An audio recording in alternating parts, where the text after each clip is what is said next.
சிவாய நம. திருச்சிற்றம்பலம். ஐந்து கரத்தனை ஆணிமுகத்தனை இந்தின் நிலம்பெறை போலும் ஏற்றனை நந்தி மகன்றனை ஞான கொழுந்தினை புந்தியில் வைத்தடி போற்றுகின்றேனே. இணைப்பில் இணைந்திருக்கும் அனைவரின் பாதங்களையும் பணிவுடன் வணங்கிக் கொள்கின்றேன். நாம் திருவருள் குருவருள் துணை கொண்டு தொடர்ச்சியாக அப்பர் அருள் நெறிமன்றம் வாயிலாக திருப்பதிகங்களை சிந்தித்து வருகின்றோம். மேலும் நாயன்மார்களின் திருவரலாற்றினை அவரவர் குரு பூஜை தினத்தன்று சிந்தித்து வருகின்றோம். அந்த வகையிலே நாம் சிந்திக்க இருப்பது மங்கையர்க்கரசி அம்மையாரின் திருவரலாற்றினை. அவரது குரு பூஜை தினம் சித்திரை மாதம் ரோஹிணி நட்சத்திரத்தன்று வருகின்றது. அதற்காக அவருடைய திருவரலாற்றினை நாம் தற்பொழுது சிந்திக்கலாம். பொதுவாகவே நாம் நாயன்மார்களின் வரலாற்றினை தெரிந்து கொள்ள வேண்டும் என்றால் நம் வகைநூல், தொகைநூல் மற்றும் விரிநூல் வழியாக, அதாவது தொகைநூல், வகைநூல், விரிநூல் வழியாக நாம் சிந்திப்போம். அப்படி சுந்தரமூர்த்தி சுவாமிகள் பாடிய திருத்தொண்டர் தொகை அதில் பார்க்கும் பொழுது மன்னிய சீர் அந்த சருக்கத்தில் மங்கையர்க்கரசியாரை பற்றி சுந்தரமூர்த்தி சுவாமிகள் குறிப்பிட்டிருப்பார். அதாவது வரிவளையால் மாணிக்கும் நேசனுக்கும் அடியேன் என்று குறிப்பிட்டிருப்பார். அங்கு நேசநாயனாரையும் மங்கையர்க்கரசி அம்மையாரையும் அந்த ஒரு வரியிலே சிறப்பித்து கூறியிருப்பார். இங்கு வரிவளையால் மாணி என்று மங்கையர்க்கரசியாரை சுந்தரமூர்த்தி சுவாமிகள் குறிக்கின்றார். அதாவது மாணி என்றால் பெருமையுடையவர், மாண்பினை உடையவர் என்று பொருள்.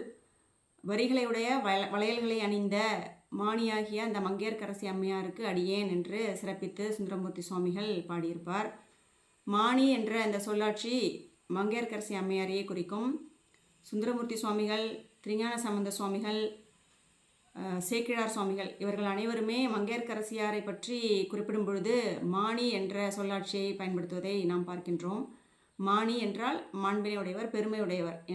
மங்கையர்க்க அரசி அவருடைய திருநாமத்தை பார்க்கும் பொழுதே அவருடைய பெருமை நமக்கு விளங்கும். அப்படி மங்கையர்க்கெல்லாம் அரசியாக அப்படிப்பட்ட பண்பு நலங்கள் வாய்ந்தவராக நமது அம்மையார் இருந்த காரணத்தினாலே அவரை மாணி என்று சிறப்பித்து கூறுகிறார்கள் நமது ஆச்சாரியர்கள். இப்பொழுது நாம் வகை நூலினை சிந்திக்கலாம். அதாவது நம்பியாண்டார் நம்பிகள் அம்மையாரை பற்றி என்ன எப்படி சிறப்பித்திருக்கின்றார் என்று பார்ப்போம். அதாவது இவருடைய வரலாற்றினை மிக அழகாக, மிக சுருக்கமாக பாடியிருக்கின்றார்.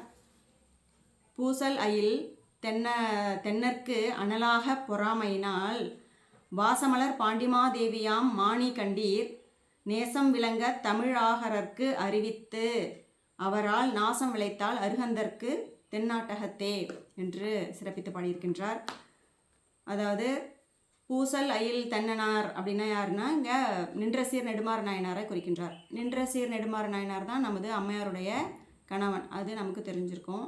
இப்போ பூசல் அயில் தென்னனார் அப்படின்னா, பூசல் அயில்னா கூர்மையான அம்பு அப்படின்னு பொருள். இப்போ பூசல் அயில் அப்படின்னா போர் செய்வதற்கு தேவையான அந்த அம்பினை ஏந்தியவராக இருக்கக்கூடிய அந்த தென்னவனார். அந்த தென்னனார் யார் அப்படின்னா நம்முடைய நின்றசீர் நெடுமாற நாயனார். அவருக்கு என்னாச்சு, அனலாக, எதனால் அவருக்கு அனலாக அந்த வெப்பு நோய் பற்றியது அப்படிங்கிற அந்த வரலாற்று நம்ம திருஞான சம்பந்த சுவாமிகள் வரலாற்றில் ரொம்ப அழகாக சேக்கிழார் பாடியிருப்பார். அப்படி அந்த சமணர்கள் வைத்த அந்த தீ அவருக்கு வெப்பு நோயாய் பரவிது இல்லையா.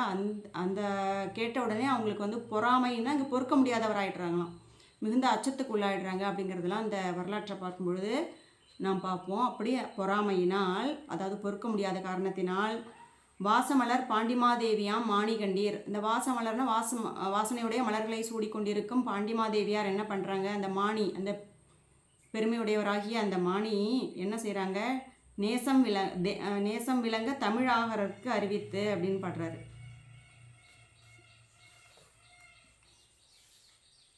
இப்போ நேசம் விளங்க தமிழாகரருக்குன்னா அந்த தமிழாகராகிய அங்கே திருஞான சம்பந்த சுவாமிக்கு போய் அறிவிக்கிறாங்க இந்த விஷயத்தை பற்றி. இப்படி சமணர்கள் இட்ட தீ உங்கள் திருமணத்திற்கு இட்ட தீ தென்னவனுக்கு அனலாக பற்றி விட்டது, வெப்பு நோயாக பற்றி விட்டது அப்படிங்கிறத அறிவித்து அவரால் அதுக்கப்புறம் நீங்கள் தான் எங்களை காப்பாற்றணும்னு போய் சரணடைவாங்க அம்மையார். அதை சொல்லி நாசம் விளைத்தாள் அப்படின்னு சொல்கிறார். யாருக்கு நாசம் விளைத்தாரா அம்மையார் அப்படின்னா அருகந்தற்கு, இந்த சமணர்களுக்கு நாசத்தை ஏற்படுத்தினார். அதாவது சமணர்களுக்குன்னா அந்த சமண சமயம் அது நம்முடைய சைவ சமயத்தை இழித்து பேசி நலிவடைய செய்த அந்த காரணத்தினால அம்மையார் என்ன செய்கிறாங்க, இதை வந்து தமிழாகராகிய திருஞான சம்பந்த சுவாமிகளுக்கு அறிவித்து அதன் மூலம் வந்து அந்த அருகந்தருக்கு நாசம் விளைத்தாள் தென்னாட்டகத்தேன்னா அந்த மதுரையம்பதியிலே அப்படின்னு சொல்லி ரொம்ப அழகாக நம்பியாண்டார் நம்பிகள் பாடுறாரு. இப்போ இதை பார்க்கும்பொழுது இது போய் எந்த மாதிரியான ஒரு சூழ்நிலையில் அம்மையார் போய் அங்கே திருஞான சம்பந்த சுவாமிக்கு அறிவிக்கிறார் அப்படிங்கிறதெல்லாம் நம்ம பார்க்கணும். அதாவது மங்கையர்க்கரசி அம்மையார் வரலாற்றை நம்ம சிந்திக்கணும் அப்படின்னா திருஞான சம்பந்த சுவாமிகள், நின்றசீர் நெடுமாற நாயனார், குலச்சிறை நாயனார் இவர்கள் எல்லாருடைய அந்த வரலாற்றையும் நம்ம அவர்கள் கூட சேர்ந்தே தான் நம்ம பார்க்குற மாதிரி இருக்கும். அப்போ இந்த வெப்பு நோயை வந்து எப்படி வந்து மன்னனுக்கு பற்றியது, அதை எப்படி திருஞான சம்பந்த சுவாமிகள் தீர்த்தார், இந்த செய்தி எப்படி அவருக்கு திருஞான சம்பந்தருக்கு சென்று எட்டியது அப்படிங்கிறதெல்லாம் நம்ம பார்க்கணும். முதல்ல என்ன ஆச்சு அப்படின்னா, சமண சமயம் ஒரு சமயத்தில் சைவ சமயம் மேலோங்கி இருந்த அந்த தென்னாட்டில் சமணர்கள் வந்து என்ன செய்கிறாங்க அப்படின்னா, அவர்களுடைய அந்த பேச்சு திறமையின் மூலமாக அங்கே வந்து ஆட்சி செய்து கொண்டிருந்த அந்த நின்றசீர் நெடுமாறனை வந்து சமண சமயத்துக்கு மாற்றிடுறாங்க. அவங்களோட பேச்சு திறமையின் காரணமாக அவர்களுடைய அந்த அந்த நூல்களை எல்லாம் காண்பித்து அவர்கள் எப்படியோ மன்னனுடைய மதியை மயக்கி அவரை சமண சமயத்திற்கு மாற்றி விடுகிறார்கள். சமண சமயத்திற்கு மன்னன் மாறிய காரணத்தினால என்ன ஆகிடுது அப்படின்னா, அங்கு உள்ள குடிமக்கள் அனைவருமே சமண சமயத்தை பின்பற்ற வேண்டிய சூழலுக்கு தள்ளப்படுகிறார்கள். அவங்களுக்கு விருப்பம் இருக்கோ இல்லையோ, மன்னன் எவ்வழியோ மக்கள் அவ்வழி அப்படின்னு சொல்லுவாங்களே, அது மாதிரி அவங்களுக்கு என்ன மாதிரியான சூழலில் தள்ளப்படுறாங்க அப்படின்னா சமண சமயத்தை தான் பின்பற்றணும் அப்படின்னா.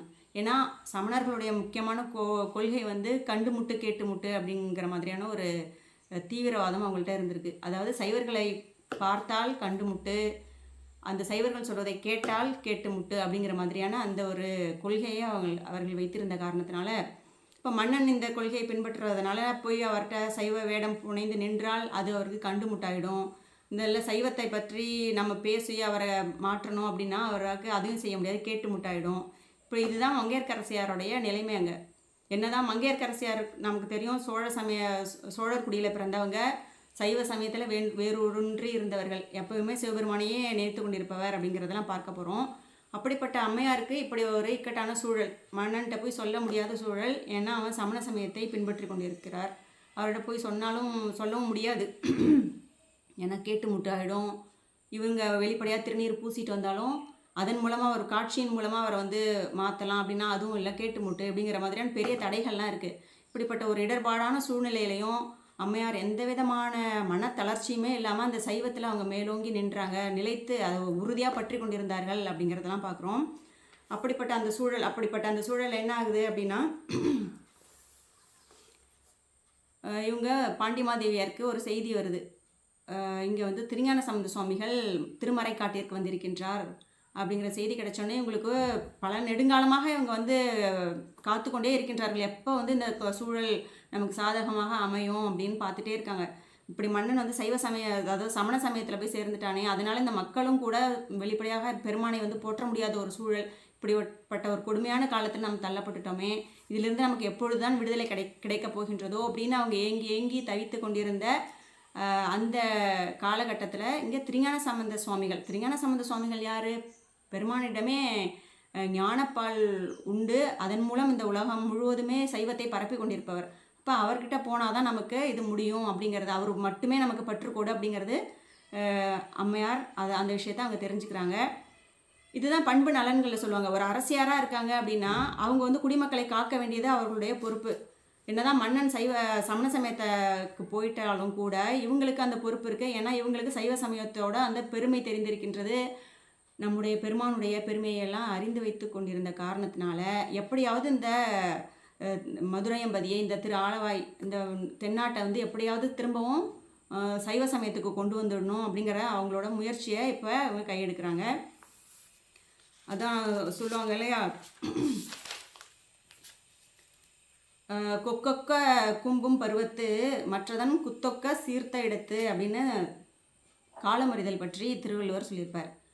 அப்போ ஒரு கொக்கு எப்படி தன்னுடைய இரையை வரும் வரை அது கரெக்டாக பல மீன்கள் ஓடிக்கொண்டிருக்கும், கரெக்டாக பார்த்துட்டே இருக்கும், எப்போ வந்து அது கொத்தணுமோ அந்த நேரம், சரியான நேரம் பார்த்து அதை தன்னுடைய இரையை கவ்விக்கணும். அப்படி வந்து அம்மையாரும் நீண்ட நெடுங்காலமாக பார்த்து கொண்டே இருக்கின்றார்கள். காலம் கனியுது. அந்த நேரத்தில் போய் நம்ம அவரை கூப்பிட்டுட்டு வந்துடணும் அப்படின்னு சொல்லி என்ன செய்கிறாங்க அப்படின்னா, காவலர்களாக அனுப்புகிறாங்க. தூது போனவர்கள் அங்கே போய் சொல்கிறாங்க, இது மாதிரி தென்னாட்டில் வந்து சமண சமயம் மிக ஓங்கி விட்டது, சைவ சமயம் வந்து நலிவடைந்து கொண்டிருக்கின்றது, இதை நீங்கள் தான் எப்படியாவது மாற்ற வேண்டும், உங்களை வந்து அரசியார் தென்னாட்டிற்கு அழைப்பு விடுத்தார் அப்படின்னு சொல்லி உங்களுக்கு அழைப்பு விடுத்தார் அப்படின்னு சொல்லி சொல்கிறாங்க. அதை கேட்டுட்டு திருஞான சம்பந்த சுவாமிகளும் அங்கேருந்து கிளம்புறாரு. அப்போ நமக்கு ஏற்கனவே இந்த வரலாறுலாம் படிச்சிருப்போம். அதில் அப்பர் சுவாமிகள் சொல்லுவார், அங்கே நாளும் கோலும் சரியில்லாமல் இருக்குது, அமணர்கள் வந்து ரொம்ப கொடுமையானவர்கள், எந்தவித தீங்கு செய்வதற்கும் அவர்கள் அஞ்ச மாட்டார்கள் அப்படின்லாம் சொல்லும்பொழுது தான் அப்போ கோளறு பதிகம் பாடி திருஞான சம்பந்த சுவாமிகள் இங்கே மதுரையம்பதிக்கு வருகின்றார் அப்படிங்கிறத பார்க்குறோம். அப்படி வருகின்றார். அவங்க வரும்பொழுது குலச்சிறையார் கொண்டு வரவேற்கும் பொழுது, அதாவது அந்த பதிக்கு உள்ளே வர்றதுக்கு முன்னாடியே ஆலவாய் எங்கே இருக்குன்னு கேட்குறாரு. ஆலவாய் இந்த கோயில் கோபுரத்தை காட்டுறார் குலச்சிறையார். அப்போ அந்த இடத்துல இருந்து தான் பாடுறாரு அந்த மங்கையர்க்கரசி வளவர்கோன் பாவை அப்படிங்கிற அந்த திருப்பதிகத்தை. அது வந்து புறநீர்மை பண்ணில் அமைக்கப்பட்ட ஒரு திருப்பதிகம். அதில் மங்கையர்க்கரசி அம்மையாரையும் குலச்சிறையாரையும் மாற்றி மாற்றி போற்றி பாடுவார் நமது திருஞான சம்பந்த சுவாமிகள். அப்படிப்பட்ட ஒரு அற்புதமான பதிகத்தை பாடி கொடுத்துருப்பார். அப்புறம் அவங்க வந்து வெளியில் திருமடத்தில் தங்குறதுக்கு அம்மையார் அப்புறம் ஏற்பாடு செய்கிறாங்க. அவர்கள் அந்த திருமணத்தில் தங்கியிருக்கும் பொழுது சமணர்களுக்கு இப்போ ஒரு பல தீய நிமித்தங்கள்லாம் தோன்றுது அப்படின்லாம் நம்ம சேக்கிழார் சுவாமிகள் ரொம்ப அழகாக அந்த வரலாற்றை சொல்லுவார்.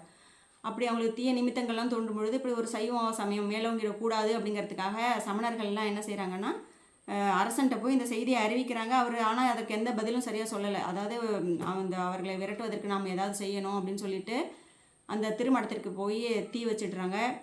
அங்கே தீ வைத்த காரணத்தினால அங்கேருந்து அடியார்களுக்கு வந்து இவரோட திருவருள் காரணமாக அவங்களுக்கு எதுவும் இல்லாமல் அங்கேருந்து அதை தப்பித்து விடுகின்றார்கள். ஆனாலும் திருஞான சம்பந்த சுவாமி வந்து என்ன நினைக்கிறாரு, சிவனடியார்களுக்கு தீங்கு செய்ய நினைத்த அவர்களுக்கு நம்ம கண்டிப்பாக அவங்களுக்கு ஏதாவது ஒரு தண்டனை கிடைக்கணும் அப்படிங்கிறதுக்காக என்ன செய்கிறாரு, அந்த அவர்கள் வைத்த தீ வந்து வெப்பு நோயாக சென்று பையவே சென்று பாண்டியர்க்காகவேன்னு பாடுறாரு. ஏன்னா பையவேனா ரொம்ப மெதுவாக ரொம்ப அவர் கொடுக்குற அந்த ஒரு வேகத்தில் அந்த கோபத்துலேயும் கொடுத்தாருன்னா என்ன ஆகும், முற்றிலும் அழிஞ்சு போயிடுவார்.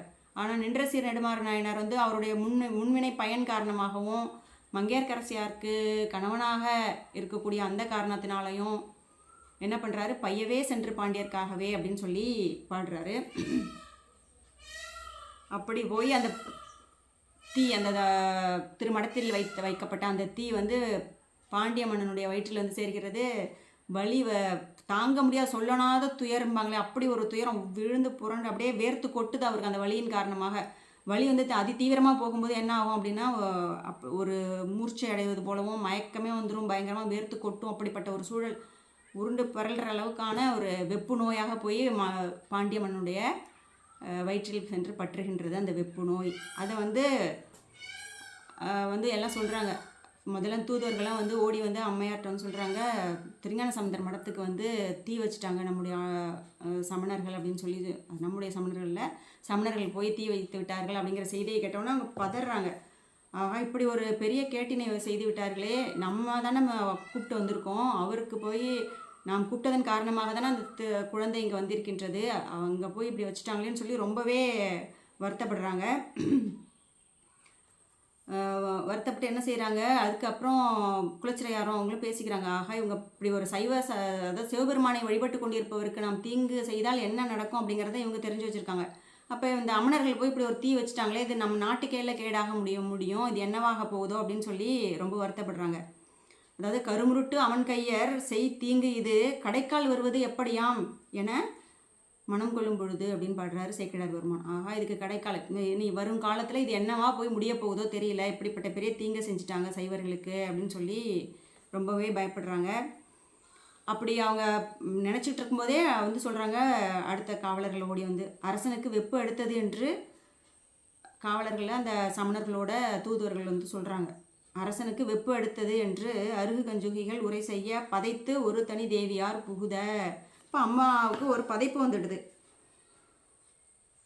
அதாவது பொறாமையினால் நீங்கள் பார்த்தோம் இல்லையா வகை நூலில், தென்னனாருக்கு அனலாக பொறாமையினால் அப்படின்னு. அப்போ பொறாமைனா பொறுக்க முடியல, அவங்களுக்கு மனம் பதைக்குது. என்னதான் இருந்தாலும் அவர் தன்னுடைய கணவன் அப்படிங்கிறதுனால அவங்களுக்கு வந்து போச்சு, அங்கே சமணர்கள்கிட்ட தீ தான் இங்கே வந்துடுச்சுங்கிறத இங்கே கரெக்டாக அங்கே புரிஞ்சுக்கிறாங்க. மனம் பதைத்து அங்கே தேவியார் வந்து மன்னனை பார்க்க போகிறாங்க அப்படிங்கிறத சேக்கிழார் சுவாமிகள் சொல்கிறாரு. அடுத்த வரி பார்த்தோன்னா, நேசம் விளங்க தமிழாகரருக்கு அறிவித்து, இந்த விஷயத்தை போய் என்ன செய்யலாம், அவங்களுக்கு உடனே தெரிஞ்சிடுது. இதை தீர்க்கக்கூடிய ஒரே வழி என்னென்னா நம்ம திருஞான சம்பந்த சுவாமிகள்கிட்ட போய் சொல்கிறது தான். அவரால் தான் அவருக்கு செய்த தீங்கு தான் இப்படி வந்து விளைஞ்சிடுச்சு. எனவே அவரை மனம் வைத்தால் மட்டும்தான் இந்த தீங்கிலிருந்து நாம் வந்து விடுபட முடியும் அப்படிங்கிறது தெரிஞ்சுட்டு திருஞான சம்பந்த சுவாமிக்கு போய் அறிவிக்கிறாங்களாம். இந்த சூழலை எப்படி சேக்கிழார் பெருமான் நமக்கு கொடுத்துருக்காரு அப்படின்னு பாருங்கள். ஓடி போய் என்ன செய்கிறாங்க, திருஞான சம்பந்த சுவாமிகளோட திருவடிகளை பற்றிக்கிறாங்க, இறுக பற்றி கொள்கிறாங்க, நிலைமிசை வீழ்ந்து வணங்குறாங்க. குலச்சிறையாரும் மங்கையர்க்கரசி அம்மையார் 2 பேருமே ஓடி போய் திருஞான சம்பந்த சுவாமிகள் திருவடிகளில் விழுந்து அவருடைய திருவடிகளை பிடித்து கொள்கிறார்கள். கண்ணீர் அருவி போல் பாய, அப்படியே கண்ணீர் வந்து அருவி மாதிரி கொட்டுதான், பாய விழுந்து வணங்கினார்கள். அப்புறம் வந்து அவங்களால பேசவே முடியல, எப்படிப்பட்ட ஒரு தீங்கை போய் செஞ்சுட்டாங்க இந்த அமணர்கள் அப்படின்னு அதை நினச்சி பார்க்கும்பொழுது நம்மால் தான் இது ஏற்பட்டதோங்கிற பதைப்பு வேறு அவர்களுக்கு ஏற்படுது. அதனால் அவர்களோட உரை குழறி மெய் நடுங்கி கரையில் கவலை கடலுக்கு ஒரு கரை பற்றினார் போலாம். அதாவது கவலைங்கிற அந்த கடலுக்கு ஒரு கரையே இல்லாத அந்த கவலை கடலில் திடீர்னு ஒரு கரை நமக்கு தென்பட்டுட்டு அப்படிங்கன்னா எப்படி இருக்கும், அதை ஓடி போய் பற்றிக்கிட்டாங்களாம். அந்த கரை இங்கே எது அப்படின்னா பெருமானுடைய திருவடிகள் தான். அந்த திருவடியை இறுக பற்றி கொண்டு அப்படியே இருக்காங்க, நமஸ்காரம் பண்ண அந்த நிலையிலே இருக்காங்க. அப்போ திருஞான சம்பந்த சுவாமிகள் என்ன செய்கிறாரு, அவங்க 2 பேரையும் தன்னுடைய திருக்கரங்களால் தொட்டு தூக்குறாரு. என்ன உங்களுக்கு கேட்குறாரு, திருவுடையீர் உங்கள் பால் தீங்குள்ளதோ அப்படின்னு கேட்குறாரு. உங்களுக்கு ஏதாவது பிரச்சனையா, உங்களுக்கு என்ன, ஏன் இப்படி பண்ணுறீங்க, ஏன் இப்படி அழறீங்க அப்படின்னு கேட்குறாரு. அதுக்கு அவங்க சொல்கிறாங்க, வஞ்சகர் செய்த தீத்தொழில் போய் மன்னவன்பால் எஞ்சலிலா கொடு வெதுப்பாய் எழா நின்றது அப்படின்னு சொல்கிறாங்க. அந்த வஞ்சகர்கள் செய்த அந்த தீத்தொழில், மடத்திற்கிட்ட அந்த தீ தான் தென்னவன்பால் போய் தீர்க்க முடியாத ஒரு வெப்பு நோயாக பரவிட்டு அப்படின்னு சொல்கிறாங்க. அதனால் அந்த மன்னன் மையல் உற்று கிடக்கிறான், மயங்கி போய் என்ன செய்யறதுன்னு தெரியாமல் தவித்து கொண்டிருக்கின்றான். அப்படிப்பட்ட மையலூரும் மன்னவன் முன் மற்ற அவரை வென்று, அவரைன்னா அந்த சமணர்களை வென்று அருளில், அப்படி நீங்கள் அருள் செய்தால் உய்யும் எமது உயிரும் அவன் உயிரும் அப்படிங்கிறாங்க. அவன்னா இங்கே பாண்டியனோட உயிரும், எங்களோட உயிரும் உய்வடையும், பாண்டியனோட உயிரும் அப்போ தான் காப்பாற்றப்படும்னு சொல்லி நீங்கள் தான் சரணாகதி அடைஞ்சிடுறாங்க அவர்கிட்ட போய். இதுதான் சொல்லுவாங்க, இதனால் இவன் முடிக்கும் என்றாய்ந்து அதனை அவன்கண் விடல் அப்படின்னு திருவள்ளுவர் சொல்லுவார். இப்போ இந்த ஒரு விஷயம் நடக்கணும் அப்படின்னா அதை யார்கிட்ட கொண்டு போய் ஒப்படைச்சா அந்த விஷயம் நடக்கும் அப்படிங்கிறத நல்லா தெரிஞ்சுக்கிட்டு, இதெல்லாம் ஒரு அரசியாருக்குள்ள ஒரு தனி பண்பு, அதான் மங்கையர்க்கு அரசியார் அப்படின்னு சொல்கிறாங்க இல்லையா. அப்போ வந்து அவங்க அதை தெரிஞ்சுருக்காங்க. அவங்க அந்த பதைத்து ஓடி வராங்க இல்லையா, அந்த பண்பு நலனே நம்ம பார்க்கணும். நம்மால் கொண்டு வரப்பட்ட ஒரு குழந்தை அதற்கு வந்து இப்படி ஒரு தீங்கு ஏற்பட்டுட்டு அப்படிங்கும்போது அவங்களுக்கு எப்படி ஒரு அரசியாராக இருந்தாலும் கூட ஏதாவது நடந்துட்டு போகட்டும் அப்படின்னு அவங்க அலட்சியமாக இல்லாமல் அதை தன் மேலே பழி கொண்டு ஏற்றுக்கிறாங்க. அதாவது இந்த திருஞான சம்பந்த சுவாமிகளுக்கு ஏதாவது இதன் மூலம் தீங்கு வந்துடுச்சு அப்படின்னா நம்ம உயிரையே மாய்த்து கொள்ளணும் அப்படின்னு ஒரு இடத்துல பேசிப்பாங்க. அதாவது இந்த மடத்துக்கு கொண்டு போய் தீ வச்சுட்டாங்க அப்படின்னு தூதுவர்கள் வந்து சொல்லும் பொழுது குலச்சிறையாரும் மங்கையர்க்கரசியாரும் அப்படி தான் பேசிப்பாங்க. இந்த குழந்தைய நம்ம இங்கே வரவழைச்சிருக்கோம், அப்படி அந்த குழந்தைக்கு ஏதாவது தீங்கு அப்படின்னா நாம் உயிரோடு இருக்கிறதுல எந்த பிரயோஜனமும் இல்லை, நம்ம உயிரை மாய்த்து கொள்வதே சிறந்தது அப்படின்லாம் அவங்க பேசி கொண்டிருப்பார்கள். அதில் எல்லாமே மங்கையர்க்கரசியாரோட பண்பு நலன்களை நம்ம பார்த்துட்டே வரலாம்.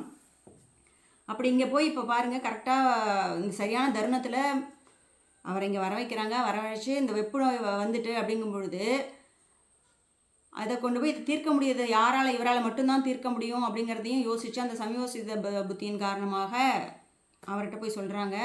அதோடு கூட இல்லாமல் இந்த செய்தியை போய் மன்னன்ட்டையும் போய் அந்த நேரம் அறிந்து சொல்கிறது. அதான் நம்ம ஏற்கனவே பார்த்தோம் இல்லையா, எந்த நேரத்தில் போய் ஒரு விஷயத்தை நம்ம சொல்லணும், அப்போ தான் அது வந்து வெற்றிகரமாக அமையுங்கிறத தெரிஞ்சுக்கிட்டு மன்னன் வந்து இந்த சூழலில் போய் அவன்கிட்ட சொல்லலாம். சாதாரணமாக இருக்கும்பொழுது சைவ சமயம் வந்து ரொம்ப சிறப்பானது, சைவ சமயம் தான் நமக்கு வந்து மேன்மை தருவது, திருஞான சம்பந்தர் வந்திருக்கார் அப்படின்லாம் சொன்னால் அவன் எப்படியும் எனக்கு கேட்டு முட்டுன்னு சொல்லிட்டு மன்னவன் காதலையே வாங்காமல் போயிருப்பான். ஆனால் இந்த நேரத்தில் வேறு வழியே இல்லை, அதான் சுவாமி கொண்டு வந்து அந்த சூழலில் தள்ளுறாரு. அவனுடைய நல்வினையின் நிமித்தம்னு தான் சொல்லுவாங்க இதெல்லாம். பாண்டிய மன்னனோட நல்வினையின் காரணமாக இதெல்லாம் நடக்குது.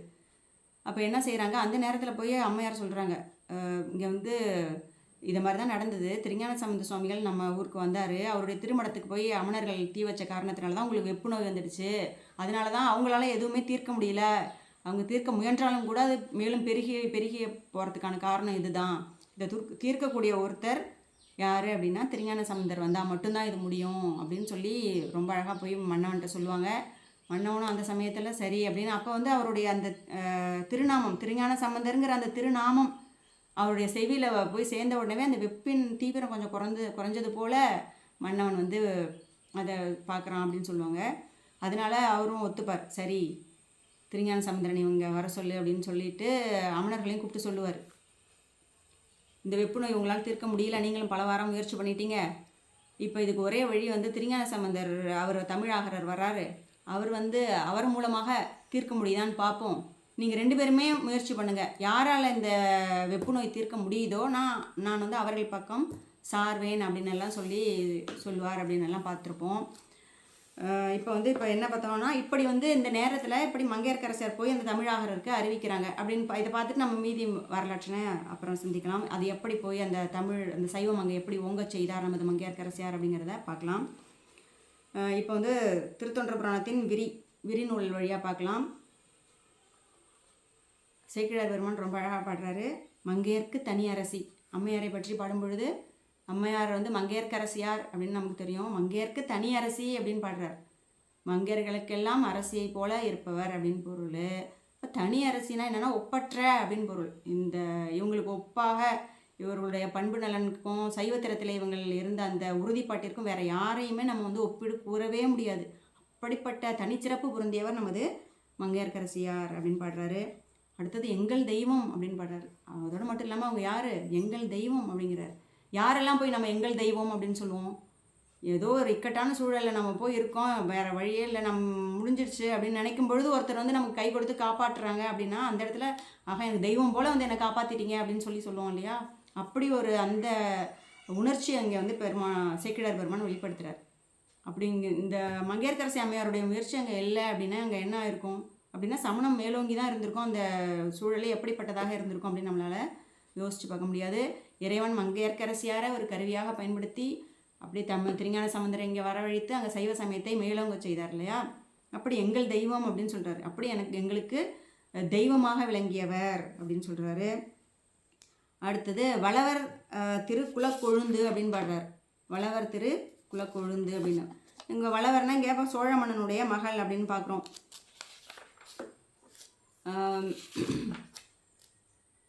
சோழ மன்னனுடைய மகளாகிய மங்கையர்க்கரசியார், ஏன்னா அவங்க சோழ நாட்டில் தான் பிறந்தாங்க அப்படிங்கிறத நம்ம பார்த்துருப்போம். இதை வந்து வளவர் கோமான் உலகுய்ய அளித்த செல்வ பாண்டிமாதேவியார் பாதங்கள் பரவலுற்றேன் அப்படின்னு பூசலார் நாயனார் புராணத்தில் பாடுவார். அதாவது மங்கையர்க்கரசி நாயனார் புராணத்தை தோற்றுவாய் செய்யும் பொழுது அதற்கு முன்பாக பூசலார் நாயனார் புராணம் வரும். பூசலார் நாயனார் புராணத்தை முடிக்கும் பொழுது சேக்கிழார் பெருமான் இப்படி சொல்கிறார். வளவர் கோமான் உலகுய்ய அளித்த செல்வ பாண்டிமாதேவியார் அப்படின்னு.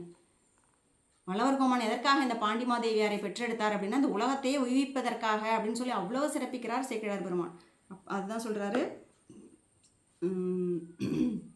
வளவர் திரு குலக்கொழுந்து, கொழுந்துன்னு அந்த இடத்துல என்ன சொல்லுவாங்க, கொழுந்து விட்டு வந்து அதற்கப்புறம் அது மிகப்பெரிய விருட்சமாக வளரும் இல்லையா? அப்படி வந்து இந்த சைவ சமயத்தை வந்து வளரச் செய்ய போகிறவர் நமது பாண்டிமாதேவியார். அதுதான் சொல்கிறாரு. வளவர் திருக்குல கொழுந்து. ஏன்னா ஒரு பெண்ணுன்னா ஒரு பிறந்த வீட்டிற்கும் பெருமை சேர்க்கணும், பூந்த வீட்டிற்கும் பெருமை சேர்க்கணும் அப்படின்னு சொல்லுவாங்க. அப்படி அவருடைய பண்பு நலன்கள் எப்படி வளவர் கோமான் வளர்க்கிறாரோ அந்த பண்பு நலன்களோட இங்கு வந்து தென்னவனுக்கு துணையாக இருந்து அவனுடைய உடலுக்கும் உறுதி சேர்க்கிறார், உயிருக்கும் உறுதி சேர்க்கிறார். அப்படிப்பட்ட குலக்கொழுந்தாக இவருக்கு இருக்கின்றார். வளைக்கை மாணி அப்படிங்கிறார். வளைக்கைனா வளையல்களை அணிந்த மாணி. ஏற்கனவே பார்த்தோம், மாணினா மாண்புடையவர், பெருமையுடையவர் அப்படின்னு பொருள். செங்கமல திருமடந்தை அப்படிங்கிறார். செங்கமல திருமடந்தைன்னா இங்கே அம்பாளுக்கு ஈடாக சொல்கிறாருன்னு எடுத்துக்கலாம், இல்லை லக்ஷ்மி தேவியாருக்கு திருமகளுக்கு ஈடாக சொல்கிறார். செங்கமல திருமடந்தை. கன்னி நாடாள்னா தென்னாட்டு அரசியார் அப்படின்னு சொல்கிறாரு. தென்னர்குல பழி தீர்த்த தெய்வப்பாவை. தென்னர்குல பழி தீர்த்த தெய்வப்பாவை. தென்னர்னா இங்கே பாண்டிய நாட்டிற்கு அந்த குலத்திற்கே ஏற்பட்ட பழி. ஒரு மன்னவன் போய் ஒரு நல்ல செயல் செய்தால் அந்த நாட்டில் உள்ள குடிமக்கள் அனைவருக்கும் அந்த நன்மை வந்து சேரும். அந்த குலம் முழுவதுமே அப்படியாப்பட்ட அந்த நன்மையை பெறும். இந்த மன்னன் போய் ஒரு தீத்தொழிலை மேற்கொண்டால் அது என்ன ஆகும் அப்படின்னா அவனை சேர்ந்த குடிமக்கள் அனைவரையுமே பாதிக்கும், அவன் குலத்தையே பாதிக்கும் அப்படிங்கிறதான் சொல்கிறாங்க.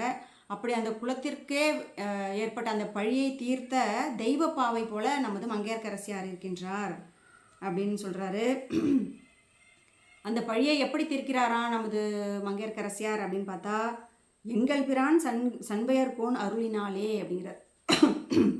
எங்கள் பிரானாகிய சண்பையர்கோன் திருஞான சம்பந்த சுவாமிகள் அவர்கள் மூலமாக அவருடைய அருளின் காரணமாக இந்த தென்னர் குலத்திற்கு ஏற்பட்ட அந்த பழியை தீர்த்தார் இந்த தெய்வப்பாவையாகிய மங்கையர்க்கரசியார் அப்படின்னு சொல்கிறாரு.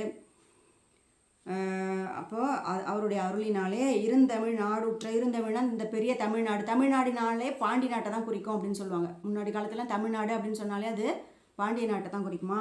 அப்படிப்பட்ட அந்த இருந்தமிழ்நாடு உற்ற இடர் நீக்கி, இடர்னாங்கிற சொல்ல பார்த்தோம்னாலே நமக்கு தெரியும் எப்படிப்பட்ட துன்ப சூழ்நிலை.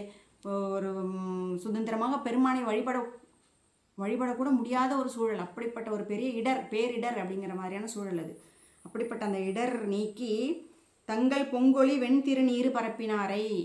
அதோடு மட்டும் இல்லாமல் அந்த இடரை நீக்கி சைவ சமயத்துக்கே ஆதாரமாக இருப்பது எது? திருநீர் தானே. அப்படிப்பட்ட அந்த பொங்கு ஒளி வெண்திருநீர், அந்த வெண்திருநீற்றினை நாடு முழுவதும் பரவ செய்கின்றார். அப்படி பரவ செய்தாராகிய அந்த மங்கையர்க்கரசியாரை போற்றுவார், பரப்பினாரை போற்றுவார். மங்கையர்க்கரசியாரை யாரெல்லாம் போற்றுவார்களோ அவர்களுடைய கழல் எம்மால் போற்றலாமே அப்படிங்கிறார். இப்போ இப்படிப்பட்ட சைவ சமயத்தை மேலோங்க செய்தவராகிய மங்கையர்க்கரசியாருடைய திருவடிகளை யாரெல்லாம் போற்றுகிறார்களோ அவர்களுடைய திருவடிகளை இப்போ என்னால் சொல்ல முடியுமா, அவருடைய பெருமையை நான் என்னால் பேச முடியுமோ அப்படின்னு சொல்லி சேக்கிழார் பெருமான் ரொம்ப அழகாக சொல்கிறாரு.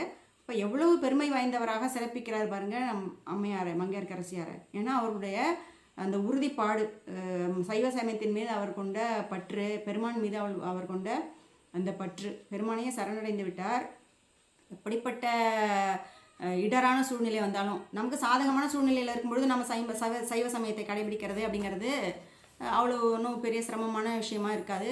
நம்முடைய மனத்தை நம்ம சரிப்படுத்திக்கிட்டாலே அதை செஞ்சிட முடியும்.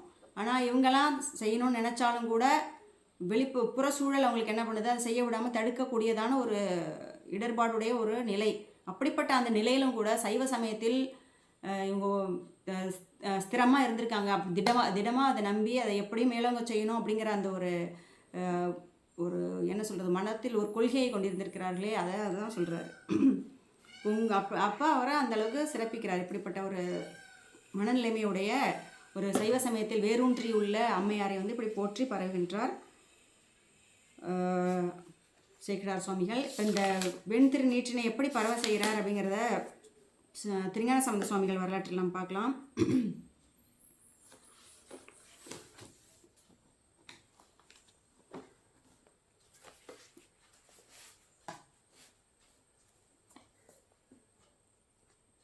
அதாவது இவங்க போய் சொல்கிறாங்க திருஞான சம்பந்த சுவாமிகள்கிட்ட, இது மாதிரி சமணர்களோட கை மேலோங்கிடுச்சு, சைவ சமயம் நலிவடைஞ்சு போச்சு, எப்படியாவது எங்களை காப்பாற்றுங்கன்னு சொல்லி சரணடைகிறாங்க இல்லையா. அப்போ திருஞான சம்பந்த சுவாமிகள் என்ன சொல்கிறாரு அப்படின்னா, ஒன்று நீர் அஞ்ச வேண்டாம், உணர்விலா அமணர் தம்மை இன்று நீர் உவகை எய்த யாவரும் காண வாதில் வென்று மீனவனை வெண் திருநீர் அணிவிப்பன் விதியால் என்றார் திருஞான சம்பந்த சுவாமிகள் சொல்கிறாரு. அது திருஞான சம்பந்த சுவாமிகள் புராணத்தில் வருது. நீங்கள் ஒன்றும் பயப்படாதீங்க, நீங்கள் எல்லாம் மகிழ்ச்சி அடைகிற மாதிரி நான் என்ன செய்ய போகிறேன், இன்றைக்கி அந்த சமணர்களை வாதில் அழித்து தென்னவனாகிய அந்த பாண்டிய மன்னனை நான் என்ன செய்ய போகிறேன், திருநீற்றினை அணிவிக்க செய்ய போகின்றேன் அப்படின்னு சொல்லி சொல்கிறாரு. விதியால் அப்படின்னு வேறு சொல்கிறாரு. அவனுக்கு ஏற்கனவே அந்த விதி இருந்திருக்கு, சைவ சமயத்தை சாரக்கூடிய அந்த விதி இருந்ததன் காரணமாகத்தான் திருஞான சம்பந்த சுவாமிகள் மூலமாகவே அப்படி திருநீர் பூசிக்கொள்ள போகிறார். அப்படின்னா நின்ற சீர் நெடுமாற நாயனருக்கு ஏதோ ஒரு நல்லூழ் இருந்திருக்கு அப்படின்னு தானே அர்த்தம். அவருடைய விதி அப்படிப்பட்ட நல்ல விதி இருந்த காரணத்தினால அதன் மூலமாக நான் அவனை வெண் திருநீரை அணிவிப்பன் அப்படின்னு சொல்லி தேற்றுகின்றார் திருஞான சம்பந்த சுவாமிகள். அப்படி ஏற்கனவே பார்த்தோம் அந்த திருஞான சம்பந்த சுவாமிகள் வரலாற்றில் இப்படி சொல்கிறாங்க. இந்த மாதிரி சொல்லிட்டு அங்கே வராரு. வந்த உடனே மன்னனும் இவரை பார்க்குறாரு. அவருக்கு அந்த பொன்னாலான இருக்கையெல்லாம் அமைத்து கொடுக்குறார். அவங்க இடப்பாகத்தை நாங்கள் தீக்கிறோம் அப்படின்னு அமணர்கள் சொல்கிறாங்க. வளப்பாகத்தை நாங்கள் தீக்கிறோன்னு முதல்ல அவங்க போட்டிக்கு வராங்க. ஒரு குழந்தைன்னு கூட பார்க்காம அவங்களுக்கு உள்ளுக்குள்ளே ஒரு நடுக்கம் வந்துடுது. ஏன்னா ஏற்கனவே பல தீய நிமித்தங்களை அவங்க பார்த்ததுனால எப்படியோ இவங்க வென்றுட போகிறாரோ, அப்படி சைவ சமயம் மேலோங்கிட போகுது அப்படிங்கிற அந்த அச்சம் அவர்களுக்கு வந்த காரணத்தினால என்ன செய்கிறாங்க, மன்னவன்கிட்ட சொல்லி, இல்லை நாங்கள் ஒரு பக்கம் தீர்க்கிறோம், அவர் ஒரு பக்கம் வயிற்று வலி தீர்க்கட்டும்னு சொல்லி இடப்பாகத்தை வந்து சமணர்கள் எடுத்துக்கிறாங்களாம். ஏன்னா இடப்பாகத்தில் வர நோயை தீர்ப்பது கொஞ்சம் எளிது அப்படின்னு சொல்லுவாங்க. அதனால் இடப்பாகத்தை நாங்கள் தீர்க்கிறோம் எங்கள் மந்திரத்தால், வலப்பாகத்தை அவர் தீர்க்கட்டும் அப்படின்னு சொல்லும் பொழுது இவங்க இடப்பாகத்தை தீர்க்கறதுக்காக அந்த மயிலிறகுகள்லாம் வச்சு ஏதோ மந்திரம் சொல்லி பண்ணுவாங்க. அதை அந்த மயில் அது வந்து அந்த வெப்புநோய் மன்னனுக்கு இரட்டிப்பாக அங்கே அதிகமாகிடும் அப்படின்னு சொல்லி பார்க்குறோம். ஏன்னா வலப்பாகத்தில் திருஞான சம்பந்த சுவாமிகள் அந்த மந்திரமாவது நீர் அப்படிங்கிற அந்த பதிகத்தை பாடி திருநீற்றினை அணிவிப்பார். அப்போ என்ன செய்யும், அந்த வலப்பாகம் முழுவதும் குளிர்ச்சி அடைந்து அந்த பகுதியில் இருந்த அந்த வெப்பு நோய் அப்படியே போய் அந்த இடப்பக்கமும் சேர்ந்து இன்னும் கொஞ்சம் அதிகமாக அவனுக்கு வலி வந்து வலியால் துடிக்க ஆரம்பிச்சிடுவார் அப்படிங்கிறத பார்க்குறோம். அப்போவும் அவங்க என்ன சொல்கிறாங்க, மன்னன்கிட்ட போய் இல்லை இவர் ஏதோ சூழ்ச்சி செய்கிறாரு, அதெல்லாம் கிடையாது, இன்னொரு போட்டி வைக்கணும், இன்னொரு தடவை நம்ம ஒரு வாதம் வைக்கணும் அப்படின்னு சொல்கிறாங்க. அது வந்து அனல்வாதம் அடுத்ததாக போகிறாங்க. அனல்வாதத்துக்கு போகும்பொழுது அவர்கள் வந்து அவருடைய மந்திரத்தை எழுதி அந்த ஏட்டில் மந்திரத்தை எழுதி, அதாவது அதற்கு முன்னாடி வரைக்கும் அந்த மந்திரங்கள் எல்லாம் வலித்து வந்திருக்கிறது. அதனால தான் அந்த நம்பிக்கையின் காரணமாக தான் அவர்கள் வந்து திருஞான சம்பந்த சுவாமிகளே வந்து வாதத்துக்கு அழைக்கிறாங்க. வந்து அவர்களுடைய மந்திரத்தை எழுதி அந்த ஏட்டை போய் அந்த தீயில் இட்டவுடனே அது அப்படியே சாம்பலாகி போயிடுது அப்படிங்கிறத பார்க்குறோம். ஆனால் நமது திருஞான சம்பந்த சுவாமிகள் வந்து நம்ம பெருமானுடைய திருநாமம், அதாவது அந்த பச்சை பதிகம்னு சொல்லுவாங்களே, அந்த பச்சை பதிகத்தை வந்து தீயில் இடுறாரு. அதை பச்சையாய் விளங்கிற்றன்றே அப்படின்னு முன்னாடி இருந்ததை விட இன்னும் ரொம்ப பசுமையாக வந்துதான். அப்படி ஒரு சிறப்பாக அந்த ஏடு அப்படியே பசுமையாக இருந்தது அப்படிங்கிறத அந்த அனல்வாதம் செய்யும் பொழுது நம்ம பார்ப்போம். இதற்கு முன்னாடியே இந்த வாதத்திற்கெல்லாம் இந்த அமணர்கள்லாம் அழைக்கிறாங்க. அப்படிங்கும்போது மங்கையர்க்கரசியார் அம்மையார் மனம் பதைப்பார். ஐயோ, இவர்கள் மிகவும் முரட்டு குணமுடையவர்களாச்சே, இந்த குழந்தைக்கு ஏதாவது தீங்கு ஏற்படுத்திடுவாங்களோ அப்படின்னு அஞ்சு நிற்பாங்க. அப்போ மாணிக்கவாசக சுவாமிகள் சொல்லுவார், திருஞான சம்பந்த சுவாமிகள், பாணல் வாயரா பாலன் இவன் இங்கு இவன் என்று பரிவெய்திடேல் அப்படின்னு சொல்லுவார்.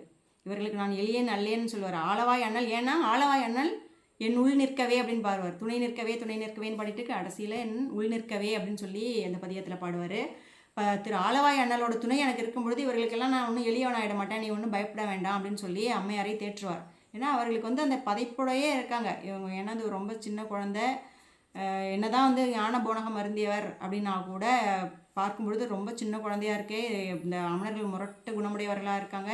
அதோடு மட்டும் இல்லாமல் பல கூட்டமாக வேறு இருக்காங்க. இவங்க எல்லாம் சேர்ந்து எதாவது பண்ணிட போகிறாங்களோன்னு அதையும் அனைத்தையும் மீறி அந்த தாய் அன்புன்னு சொல்லுவாங்களே, அப்படிப்பட்ட பரிவு அவங்களுக்கு இருக்குது. அப்போ வந்து திருஞான சம்பந்த சுவாமிகள் தேற்றுவார். அதுக்கப்புறம் தான் இந்த வாதங்கள் எல்லாம் நடைபெறும். அந்த அனல்வாதம் வரும்பொழுது இப்படி பச்சை பதிகமாக அது ரொம்ப சீரும் சிறப்புமாக விளங்கும்.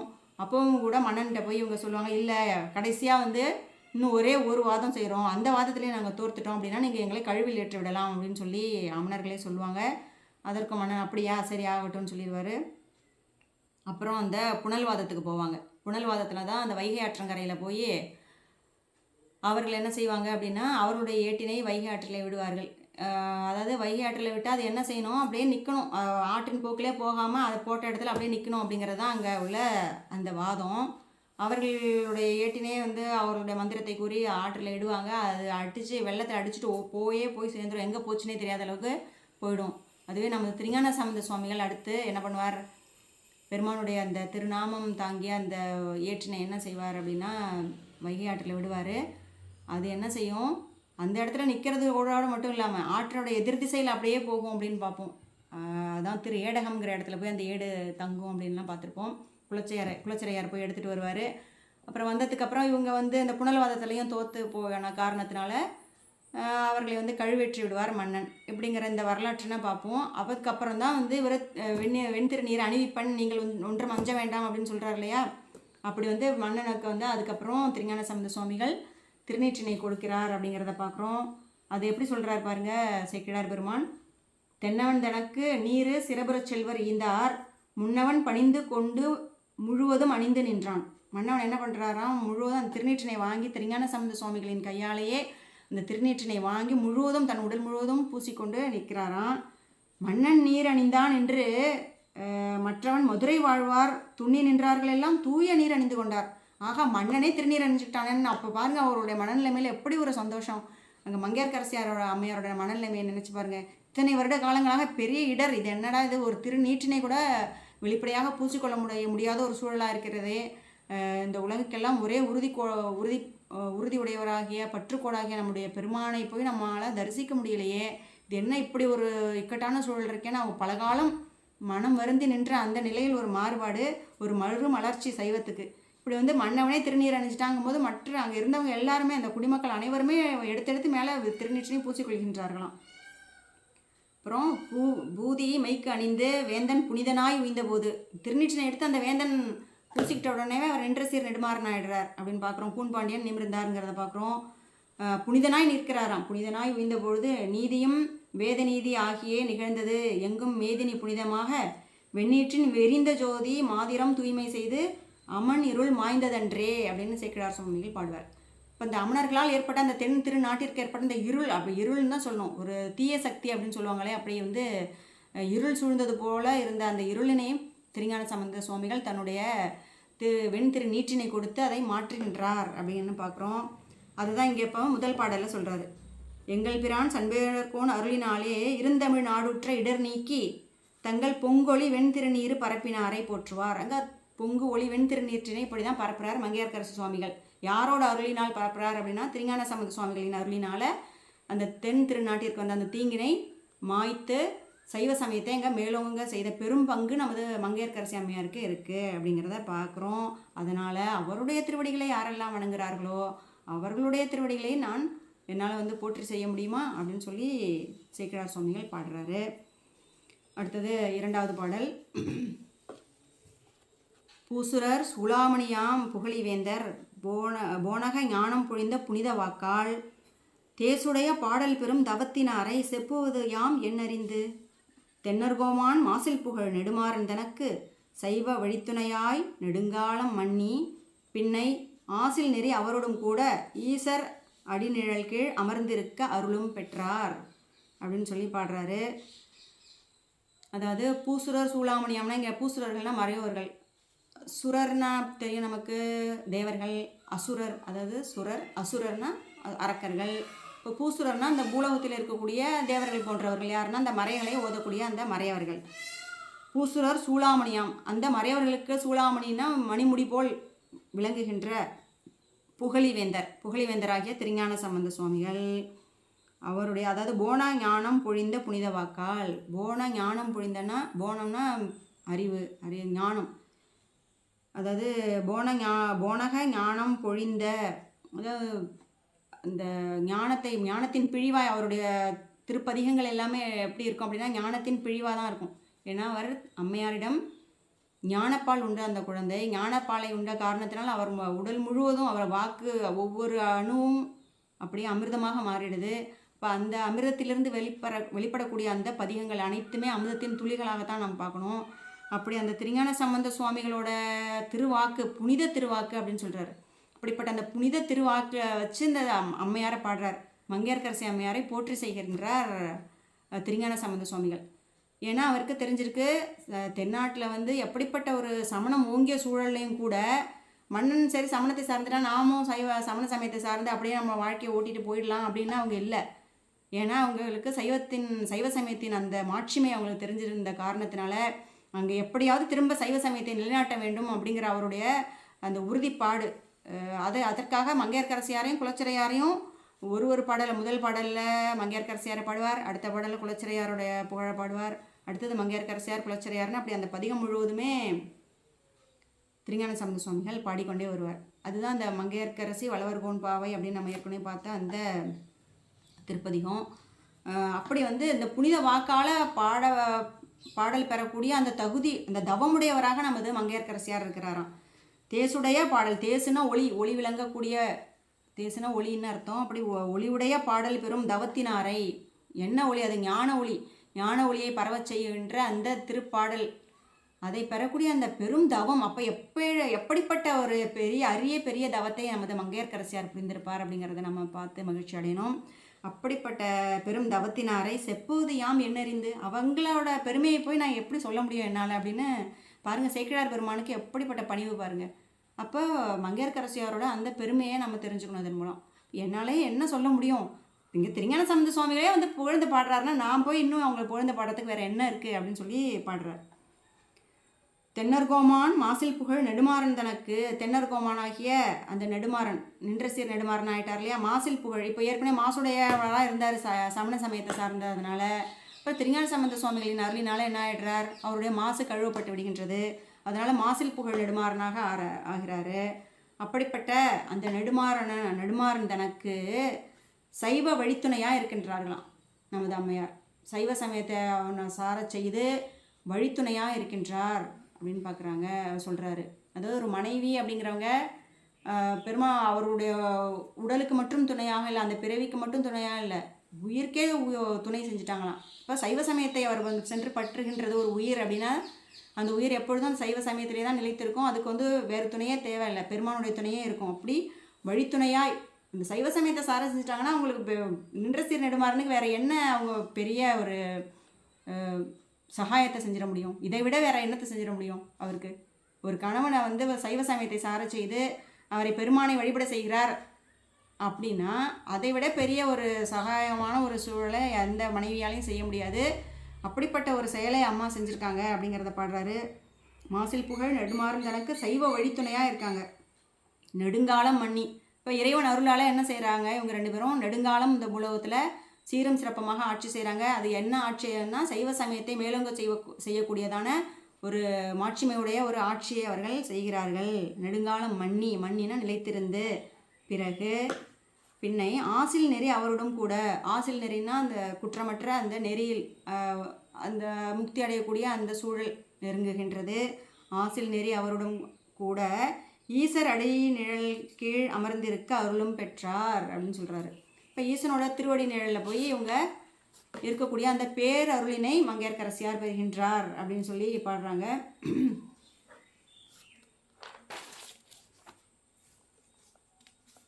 அடுத்தது 3வது பாடல். அதாவது அதுக்கு முன்னாடி இந்த பதிகத்தில் அதாவது மங்கையர்க்கரசி வளவர்கோன் பாவைன்னு தன்னுடைய இந்த புனித திருவாக்கால பாடினார் அப்படிங்கிறத பார்க்குறோம். அப்போ இந்த பதிகத்தில் என்னதான் சுவாமி திருஞான சம்பந்த சுவாமிகள் நமது மங்கையர்க்கரசியார் எப்படி புகழ்ந்து பாடுறார் அப்படிங்கிறத நம்ம இது பார்க்கலாம். இது திரு ஆலவாய் அந்த திருப்பதியில் பாடப்பட்ட திருப்பதிகம். அதாவது அந்த திரு ஆலவாய்க்குள்ளே வரத்துக்கு முன்னாடியே ஊரின் புறம்பிலேயே இருந்து பாடுறார். மங்கையர்க்கரசியாரையும் குலச்சிறையாரையும் நினச்சி திருஞான சம்பந்த சுவாமிகள் பாடுறாரு. அதாவது மங்கையர்க்கரசி வளவர்கோன் பாவை வரிவலை கைமடமானி அப்படின்னு தான் பாடுறார்.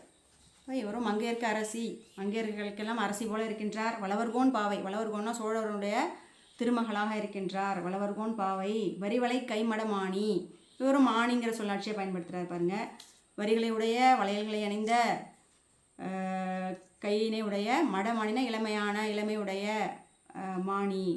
மாண்பினை உடையவராக இருக்கின்றார். பங்கேயச்செல்வினா தாமரை இலை விற்றிருந்தாலும் திருமகள் போன்றவர் அப்படின்னு பாடுறாரு. அடுத்தது பாண்டிமாதேவி, பாண்டியனுக்கு அரசியாராக இருக்கின்றார். பாண்டிமாதேவி, அந்த பாண்டிமாதேவி பணி செய்து நாள்தோறும் பரவ இங்கே இந்த ஆலவாயில் பெருமான் விற்றிருக்கின்றார்னு ரொம்ப அழகாக இந்த பதிகத்தில் முதல் பாடலில் அம்மையாரை பற்றி பாடியிருப்பார். அடுத்தது 2வது பாடல் குலச்சிறையாரை பற்றி பாடியிருக்கார். 3வது பாடலில் அம்மையாரை பற்றி திரும்பவும் பாடுறாரு. செந்துவர் வாயால் சேலன கண்ணால் சிவன் திரு நீற்றினை வளர்க்கும் பந்தனை விரலால் பாண்டிமாதேவி அப்படின்னு பாடுறார். அப்படிப்பட்ட பாண்டிமாதேவி பணி செய்வதற்கேற்றபடியாக இங்கே பெருமான் விட்டிருக்கின்றார் அங்கேற்கண்ணியோட அப்படின்னு சொல்லி சிறப்பிப்பார். அதாவது செந்துவர் வாயால் அவங்க சிவந்த வாயினை உடையவராக இருக்காங்க. சேலன கண்ணால் மீனை போன்ற கண்களை உடையவராக இருக்காங்க. அதோடு மட்டும் இல்லாமல் சிவன் திருநீற்றினை வளர்க்கின்றாராம். சிவன் திருநீற்றினை வளர்க்கும் பந்தனை விரலால், இந்த சொல்லாட்சி எல்லாமே நம்ம அம்பாளை புகழ்ந்து பாடும்பொழுது ஆச்சாரியர்கள்லாம் பாடுவாங்க. அப்படிப்பட்ட அந்த சொற்களை கொண்டு இங்கே பாண்டிமாதேவியாரை திருஞான சம்பந்த சுவாமிகள் பாடி பரவுறார். பந்தனை விரலால் பாண்டிமாதேவி அப்படிங்கிறாரு. சிவன் திருநீற்றினை வளர்க்கும் அப்படிங்கிறார் பாருங்க. சிவன் திருநீற்றினை வளர்க்கும்னா அவங்க அந்த அம்மையார் இந்த சைவ நெறியை நிலைநாட்ட செய்வதற்கு என்னெல்லாம் பாடுபடுறாங்க அப்படிங்கிறத இங்கே சொல்கிறார். சிவன் திருநீற்றினை வளர்க்கின்றார் அப்படின்னு சொல்கிறார். வளர்க்கும் பாண்டிமாதேவி அப்படின்னு பாடுறாரு. அடுத்தது 3வது பாடலில் குலச்சிறையாரா பாடுவார். 4வது பாடலில் மறுபடியும் அம்மையார் பாடுறார்.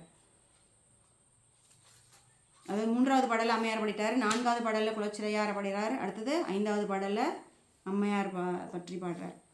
செய்ய தாமரை மேல் அன்னமே அணைய சேயிழை திருநுதல் செல்வி பையரவள்குள் பாண்டிமாதேவி அப்படின்னு பாடுறாரு. செய்ய தாமரை மேல் அன்னமே அணைய, ஒரு தாமரை மலர்ல ஒரு அன்னம் வந்து அமர்ந்திருந்தா அது எவ்வளோ ஒரு அழகான காட்சியாக இருக்கும். அப்படி இருக்காங்களாம் அம்மையார். சேயிழை திருநுதல் செல்வி, சேயிழைனா சிறந்த அணிகலன்களை அணிந்தவராக இருக்கின்றார். திருநுதல் செல்வி அழகிய நெற்றினை உடையவராக இருக்கின்றார். பை அரவல்குள் பாண்டிமாதேவிங்கிறார். பை அரவல்குள்னா அந்த இடைப்பகுதி வந்து பாம்பின் படத்தை ஒத்ததாக இருக்கின்றது. அப்படிப்பட்ட உருவ அமைப்பினை உடையவராக பாண்டிமாதேவியார் இருக்கின்றார் அப்படின்னு சொல்கிறாரு. அப்போ அந்த சிவப்பொழிவு அதை தான் இங்கே சொல்ல வர்றாரு. அவங்களுடைய தோற்றத்தை இங்கே சொல்கிறார். அப்படின்னா அவங்க எப்படி இருந்திருக்காங்கன்னா அந்தளவுக்கு வந்து சைவ நெறியில் அவங்க நிலைச்சிருந்திருக்காங்க அப்படிங்கிறதுனால அவங்களுடைய அந்த உருவ அமைப்பை நமக்கு பாடி காட்டுறார். ஏன்னா அம்பாளை சிறப்பித்து பாடும்பொழுதும் இப்படி தான் பாடுவாங்க. அம்பாள் இப்படி தான் இருந்தாங்க, இப்படி நெற்றி அவங்களுடைய கண் எப்படி இருக்கும் அப்படின்லாம் பாடுவாங்க. அதுபோல் அம்மையாரை சிறப்பித்து பாடுறார். அடுத்தது 6வது பாடலில் குலச்சிறையாரை பாடுறாரு. 7வது பாடலில் அம்மாவுடைய அந்த எப்படி அந்த திருநீற்றினை எப்படி அவங்க அணிந்து கொண்டார்கள், அந்த இடர்பாடான சூழ்நிலையிலையும் அவங்க திருநீற்றினை அணிந்து கொள்வதில் தவறவில்லைங்கிறத பாடி காட்டுவார்.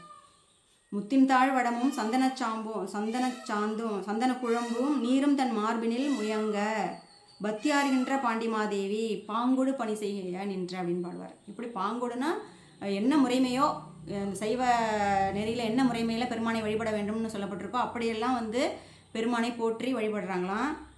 அதோட முத்தின் தாழ்வடமும் தன்னுடைய மேனியில் என்ன அணிஞ்சிருக்காங்கன்னா முத்து மாலைகளை அணிந்து கொண்டிருக்கின்றார். ஏன்னா பாண்டி நாட்டுக்கு முத்து மணின்னு சொல்லுவோம். அப்போ அந்த முத்தின் தாழ்வடத்தோட சந்தன குழம்பு பூசியிருக்காங்க. சந்தன குழம்பு அதோட கூட திருநீற்றினை அதோட குழைத்து அம்மையார் தன்னுடைய மார்பினில் பூசி கொண்டிருக்கின்றாராம். ஏன்னா நெற்றியில் பூசிக்கொள்ள முடியாத சூழல், பார்த்தா மன்னனுக்கு கண்டு முட்டு வந்துடும். அதனால இவங்க சந்தன சாந்தோடு சேர்த்து குழம்போடு சேர்த்து திருநீற்றினை குழைத்து பூசி கொண்டிருக்கின்றார் அப்படிங்கிறத பார்க்குறோம். இதுதான் சிவன் திருநீற்றினை வளர்க்கும் அப்படின்னு முதல் பாடலில், அதுக்கு முந்தைய பாடலில் பாடுறாரு இல்லையா. அப்படி இந்த திருநீற்றின் அந்த நெறியை வந்து இவங்க பாடி அந்த போற்றி பாதுகாத்த அந்த செய்கையின் காரணமாக தான் அந்த திருநீற்றின் மூலமாகவே இப்போ அந்த வெப்பு நோயை நீங்க செய்து திருஞான சம்பந்த சுவாமிகள் அந்த தென்னாட்டையே இங்கே உய்வடைய செய்தார். அப்போ மங்கையர்க்கரசியாரையும் உய்வடைய செய்தார். அப்போ இங்கே மங்கையர்க்கரசியாரை வந்து உய்வடைய செய்தது எது அப்படின்னு பார்த்தோன்னா அந்த பெருமானுடைய திருநீர் தான். ஏன்னா அவங்க திருநீற்றினை அப்படி வந்து போற்றி பாதுகாத்து வந்திருக்காங்க. அதுதான் சொல்கிறாங்க. சிவன் திருநீற்றினை வளர்க்கும் அப்படின்னு பாடுறாரு இல்லையா. அப்போ அந்த நீர் தன் மார்பினில் முயங்க பக்தி ஆறுகின்ற பாண்டிமாதேவி. பக்தி ஆறுதல்னா மிகுதி ஆகுதல்னு அர்த்தம். சாதாரணமாக போய் பெருமானை நம்ம வழிபடுறதுன்னு இல்லை, ஒரு நொடி பொழுது கூட அகலாமல் இந்த பெருமானையே எப்பொழுதும் வந்து போற்றி பாடிக்கொண்டிருக்கிறது. அதான் அந்த பெருமானுடைய புனித திருவாக்கால், திருஞான சம்பந்த சுவாமிகளின் புனித திருவாக்கால் அப்படின்னு பாடுவாரே. அப்போ அவருடைய புனித திருவாக்கு ஏன் அது அப்படி ஆச்சு அப்படின்னா துஞ்சும் போதும் துற்றும் போதும் எப்பொழுதுமே சொல்லுவன் என் திறமை அப்படின்னு சொல்லுவார் இல்லையா. எப்போதுமே எனதுரை தனதுரையாக அப்படின்னு திருஞான சம்பந்த சுவாமிகள் பாடுவார். அதனால தான் அவர் வந்து போனக ஞானம் பொழிந்த புனித வாக்கு அப்படின்னு முதல்ல குறிப்பார். அப்படிப்பட்ட அந்த புனித வாக்கால் தான் இங்கே வந்து அம்மையாரை பாடுறார். அப்படிப்பட்ட அந்த பெருமானுடைய அந்த திருநீர் அதை வந்து இவங்க வந்து போற்றி பாதுகாக்கிறாங்க அப்படின்னு பார்க்குறோம். அடுத்தது 8வது பாடலில் குலச்சிறையாரை பற்றி பாடுறாரு. அடுத்தது 9வது பாடலில் மண்ணலாம் நிகழ மன்னனாய் மண்ணும் மணிமுடி சோழன் தன் மகளாம் அப்படின்னு பாடுறாரு. மண்ணலாம் நிகழ அப்படின்னா இந்த பூலோகம் முழுவதுமே உய்தி பெற்று விளங்கும்படியாக மன்னனாய் மண்ணும் அந்த சிறப்பாக ஆட்சி செய்கிறாரா அந்த வளவர் கோமான். அப்படிப்பட்ட மன்னனாய் மண்ணும் மணிமுடி சோழன், இந்த மணிமுடி சோழனாகிய மணிமுடியை தன்னுடைய சிரத்திலே அணிந்து கொண்டிருக்கக்கூடிய, சிறப்பாக ஆட்சி செய்து கொண்டிருக்கக்கூடிய அந்த சோழனுடைய திருமகளாராக இருக்கின்றார். பண்ணின் நேர்மொழியால் பாண்டிமாதேவி. இப்போ பண்ணின் நேர்மொழியால்னா அம்மையார் சொல்லக்கூடிய அந்த மொழிகள் எதை ஒத்து இருக்குன்னா ஒரு பண் போல் இப்போ எவ்வளோ இனிமையாக கேட்பதற்கு இனிமையாக இருக்குமா. அதனால் பண்ணின் நேர்மொழியால் அப்படின்னு சொல்கிறாரு. பாண்டிமாதேவி அவங்க பாங்கினால்னா பாங்கோட வந்து அந்த பெருமானுக்கான பணிவிடைகளை செய்து கொண்டே இருக்கின்றார்கள். பாங்கினால் பணி செய்து பரவ இங்கே வந்து ஆலவாயில் வந்து பெருமான் வீற்றிருக்கின்றார் அப்படின்னு சிறப்பிச்சு சொல்கிறாரு. அடுத்தது 10வது பாடலில் குலச்சிறையாரை பாடுவார். 11வது பாடலில் 2 பேரையும் சேர்த்து பாடுவார். பன்னலம் புணரும் பாண்டிமாதேவி. பன்னலம் புணரும் பாண்டிமாதேவினா பண்பு நலன்களில் சிறந்தவராகிய அப்படின்னு எடுத்துக்கலாம்.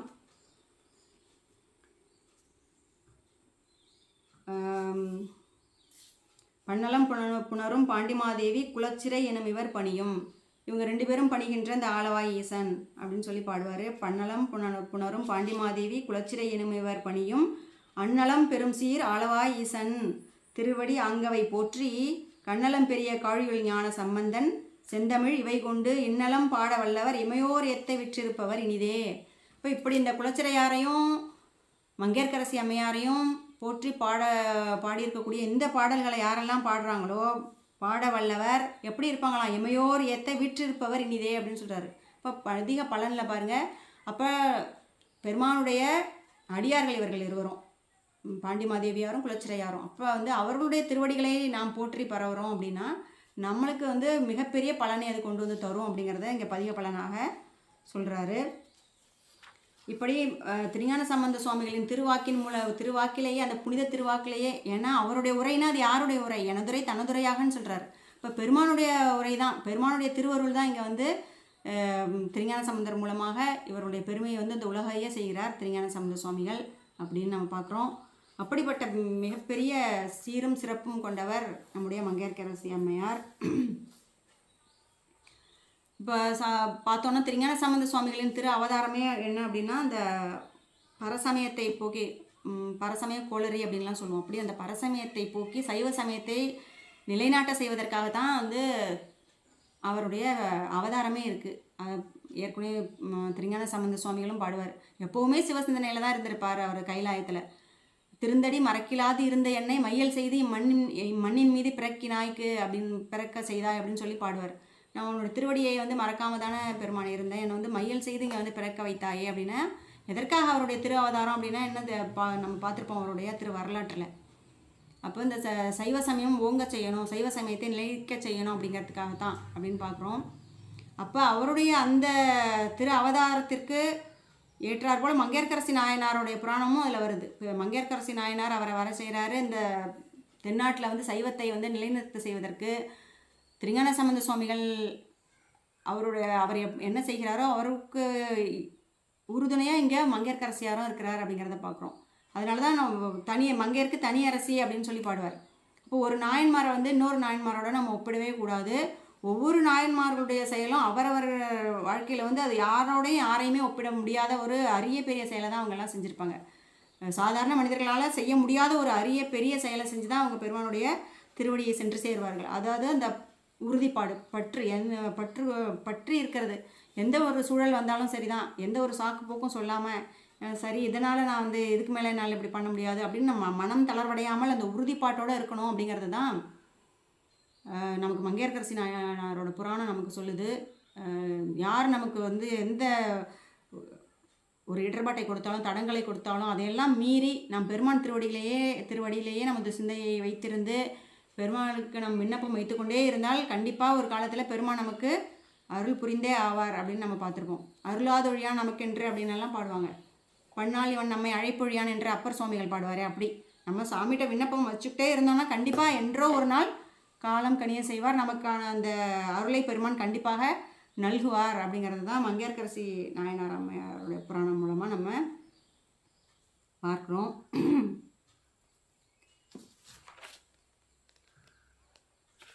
இப்படி இப்போ அதுக்கப்புறம் என்ன செய்கிறாங்க அப்படின்னா, இப்போ சைவ சமயத்தை திருஞான சம்பந்த சுவாமிகள் இங்கே நிலைநாட்டுறார். அதற்கப்புறமும் கூட என்ன செய்கிறாங்க, மங்கையர்க்கரசி அம்மையார், குலச்சிறை நாயனார், நெடுமாறர், திருநீலகண்ட யாழ்ப்பாணர் இவங்க எல்லாமே என்ன செய்கிறாங்கன்னா திருஞான சம்பந்த சுவாமிகள் செல்கின்ற அந்த திருத்தலங்களுக்கெல்லாம் அவர்கள் கூடவே போகிறாங்க. அவர் எங்கெல்லாம் போய் தரிசிக்க போகிறாரோ அந்த தலங்களுக்கெல்லாம் போகிறாங்க அப்படிங்கிறத பார்க்குறோம். அதாவது அவர் எங்கெல்லாம் போகிறாரோ அந்த திருத்தலங்களுக்கெல்லாம் மங்கையர்க்கரசியார், நின்றசீர் நெடுமாறனார், திருநீலகண்ட யாழ்ப்பாணர் இவங்க எல்லாம் அவர் கூடவே சென்று, அந்த குலச்சிறையார் இவங்க எல்லாமே அவர் கூடவே சென்று பல தலங்களை தரிசித்தார்கள் அப்படின்னு பார்க்குறோம். அது எந்தெந்த தலங்கள் அப்படின்னு பார்த்தோன்னா திருப்புத்தூர், திருப்புவனம், திருப்பரங்குன்றம், திருக்குற்றாலம், திருநெல்வேலி, ராமேஸ்வரம், அப்புறம் மணர்மேற்குடி. இப்போ இந்த தலங்களில் வரும்பொழுது இந்த மணமேற்குடிக்கு வந்ததுக்கு அப்புறம் திருஞான சம்பந்த சுவாமிகள் அவர்கிட்ட நீங்கள் உங்களுடைய நாட்டிற்கு திரும்பி செல்லுங்கள், அங்கு சென்று சைவ சமயத்தை நிலைநாட்டுங்கள் அப்படின்னு சொல்லி அனுப்புவார். இத்துடன் கோமல் ஹேமமாலினி அவர்கள் விரித்துரைத்த மங்கையர்க்கரசி புராணம் நிறைவேறுகிறது. இந்த ஏழ்ஞான பூஜையை இனிதே தொடர்ந்து எடுத்து நடத்தி வரும் திருமதி சாந்தா சண்முகம் அம்மா அவர்களும் இந்த குழுவில் இணைந்திருக்கக்கூடிய அன்பர்களும் அனைத்து வளங்களும் பெற்று நீடூழி வாழ வாழ்த்துகிறோம். சிவாய நமः.